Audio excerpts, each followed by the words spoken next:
You have to develop your mind. Think about what this means. Teach to your own children. Your dining table must become a school. So family is not just a biological unit where parents have produced a child, but it is an intellectual unit, a classroom where you're being taught.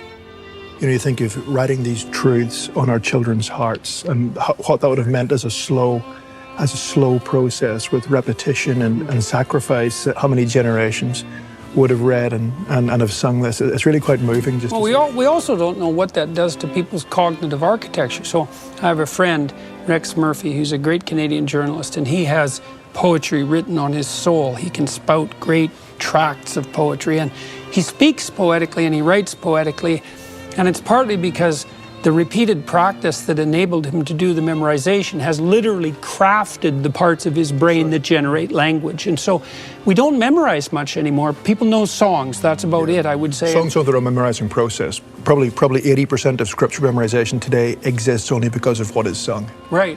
Well, and that music is an aid to memory, because one of the ways to remember something is to peg it in multiple ways. And so with music, you get the connection to the notes and the connection to the rhythm and the rhyme. And so it is a real aid to memory. The earliest origins of even the American Sunday school movement were singing schools. They began by teaching people to sing the scriptures, and that was the origins. That was true of the German Reformation as well. As Luther wrote the German hymn book, and then children went to the pastor's home. So pastor's home was the first school, and every morning it would begin with singing. Ancient Israel is the model for the modern world, where a son of a carpenter, a shepherd, would go to the synagogue to study under the priest and learn to read and